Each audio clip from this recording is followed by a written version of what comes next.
After the smash success that was American Horror Story Murder House, they followed it up with what I would argue, an even superior second season, American Horror Story Asylum. The story centers around a group of people who are unjustly sentenced to a life of living in an insane asylum where evil doctors, demons, nuns, and even aliens subject them to horrific experiments and inhuman living conditions. And as unlikely as it seems, many of these stories are based on true events. So without further ado, let's get into the true American horror stories of AHS Asylum.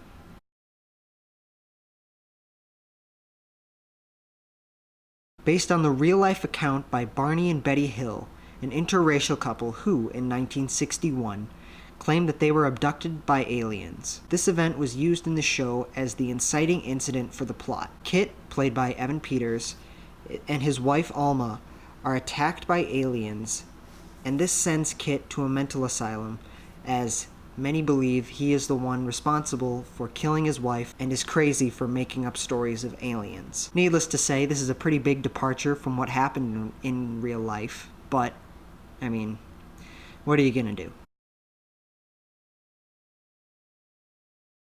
Nazi Dr. Joseph Mengele was an SS officer and physician in Auschwitz concentration camp in World War II. Mengele was a member of a team of doctors responsible for conducting horrific and deadly experiments on the prisoners of the camp. He has gone down in history as the Angel of Death due to his heinous acts of violence against humanity.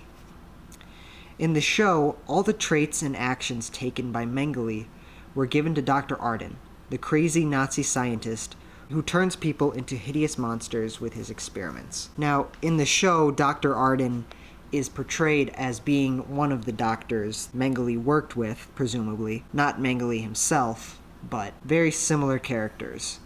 And pretty much sums up Dr. Arden as the epitome of evil, being modeled after a man who is known as the Angel of Death and a Nazi. Continuing with the topic of the Holocaust, the character Charlotte was a patient in the asylum who, for a time, was convinced that she was an adult Anne Frank. Anne Frank was a young Jewish girl who, for 25 months, hid from the Nazis while they began capturing and imprisoning the Jewish people in concentration camps. Anne Frank later died in a camp and became a recognizable name after her father published her diaries she kept while she hid in the attic apartment. The book is called The Diary of a Young Girl, or The Diary of Anne Frank. The inclusion of Anne Frank in this season was very controversial, and for good reason. She was an actual person who experienced a true traumatic event and lost her life because of it, and there is no justifying that under any means. And many people have said this season is exploiting the death of this young girl, but in reality, it was not Anne Frank, but merely a woman who was convinced she was Anne Frank. A woman who is sick and needs mental health treatment. So in a way, the creators of the show kinda get a pass for that. Arrested on November 16th, 1957, Ed Gein was a farmer in Plainfield, Wisconsin, my home state. He murdered 2 women and stole several corpses from the cemetery in town. With their bodies, he would skin them and use the flesh to upholster his furniture, shades, lamps, and even fashioned himself a suit with which he would wear around his property and pretend to be a woman. One woman in particular, however, his own mother.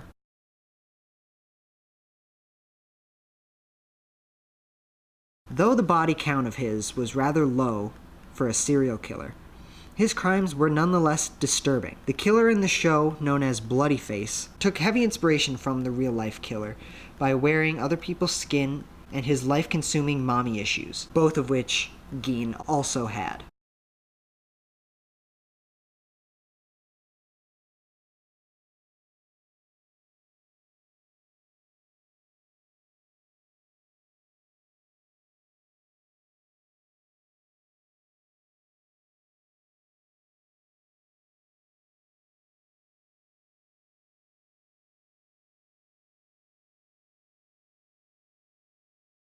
Lizzie Borden was a woman who rose to infamy for being acquitted of murdering her parents with an axe in Fall River, Massachusetts on August 4th, 1892. Speculation as to her involvement in the killings continues to this very day. She was accused of killing her father and stepmother, Andrew and Abby Borden, and much like the character of Grace being accused of killing her parents with an axe, it has never come to light if she was guilty or not. Based on Willowbrook State School in New York, it was closed in 1987 for its deplorable conditions. The school was the subject of several media exposés in the 1960s and 70s due to its conditions and abuses towards its students and patients. Basically, it was the model for a terribly abusive mental hospital that was the archetype for how this season's Asylum was portrayed as, especially given the fact that it was primarily reporters and journalists that took the school down, and that's how the story goes in the season as well. As I said before, each season juxtaposes fictional horrors with real-life horrors. In this season, they take evil scientists, aliens, and demons, and compare and contrast them to the real-life horrors of injustice and oppression. It is the fear of being experimented on, the fear of being powerless. We see many people innocent of their crimes being forced into a mental hospital, a fate worse than death for the time. In the 1960s, if you were deemed a crazy criminal, they just threw you into an asylum, and this is where we find our protagonists, rotting in cells and being abused by people who have power over them. The main characters, namely Kit Walker and Lana Winters, are smart, fair, and overall likable, but due to the power over them, they are put through hell on earth. They are tortured because people deem them crazy, but we know that that is not the case. This aforementioned power comes in the form of the law, religious devotion, unwilling test subjects in experiments, Nazi doctors, and sexual assault. The use of Holocaust imagery acts as an allegory for where we find our protagonists. Much like the Jewish people,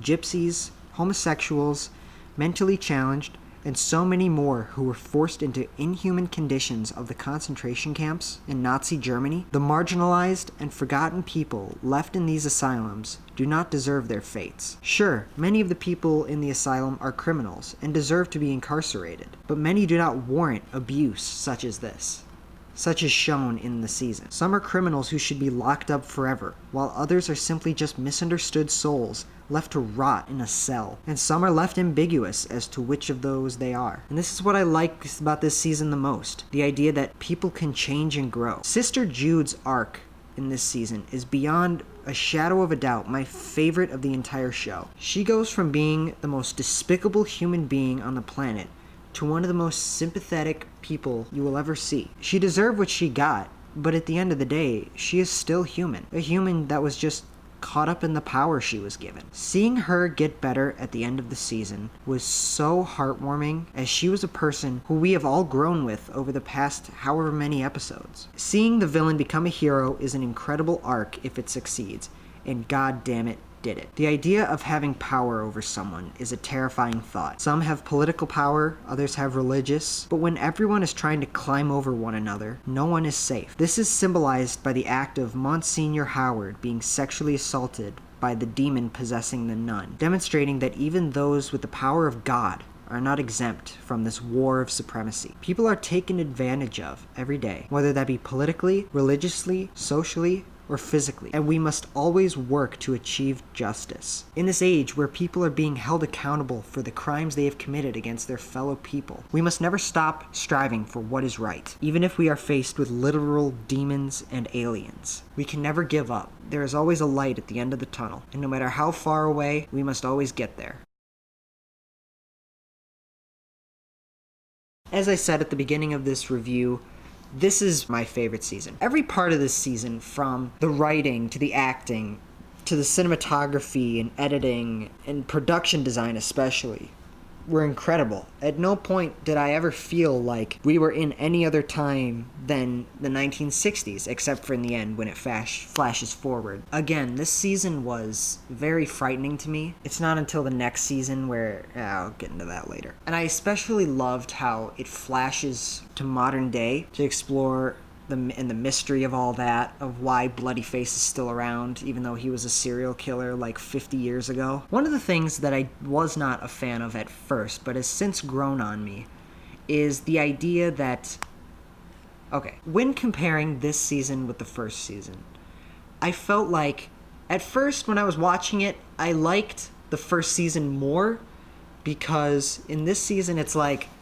they don't go many places. They don't, like, every episode is very similar in that they're trying to figure out how to escape the asylum. And, a couple episodes, an episode or 2 or 3 will go by and they'll try to escape, but then it fails and they're back in the asylum. And then, the exact same thing happens again, and then, they're stuck in the asylum. And it's like, at a point I was like, okay, I feel frustrated, because it's like, okay, they're still in this hospital, and it's like, at first, like, that frustrating feeling really took down how much I liked it. But at a point I realized, okay, well, that's exactly how you're supposed to feel. You're supposed to feel frustrated and angry and upset by what you're seeing, because these characters are stuck in this situation too. They're trying to get out, and they want to get out, but they're stuck here, and you're feeling exactly what you're supposed to be feeling. That is effective emotional storytelling. Overall, I'm going to give this season a 9.5 out of 10.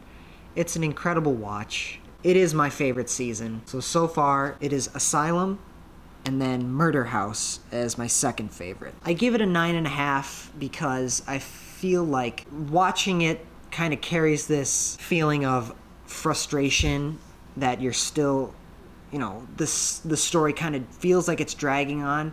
Admittedly, like I said, it's supposed to make you feel like that, but it just kind of made watching it a little bit difficult. By no means does that take away from the incredible season as a whole. This show is not an easy watch at all, in general.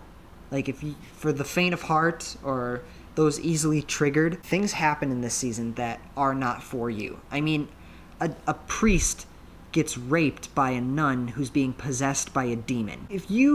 This is not for everyone. That's what I'm saying. So yeah, overall, love this season. My favorite by far. By the sound of it, it's a lot of other people's favorites too. I'll have a lot more to say in the future seasons. Thank you so much for watching, and stay tuned to my next week's video, which will be the next season of American Horror Story, entitled Coven. I will have a lot more to say about that, and I look forward to, again, posting more videos next week. And I especially look forward to future episodes of American Horror Story 1984. I recently watched the first episode last week, and I'm really excited as to the direction this season's going to be going. It seems like it's going to be very different. Honestly, I'm very interested to see how this season is going to last 10 episodes, because I felt like, having watched the first episode, I'm like, okay, this story could have been summed up in like maybe 3, maybe 4 episodes. But no, we're getting a 10-episode arc with this season, so I'm really interested to see how they're going to make all that work. So yeah, I guess we're just going to have to wait and see, and stay tuned for more episodes of the show and more episodes of my video series.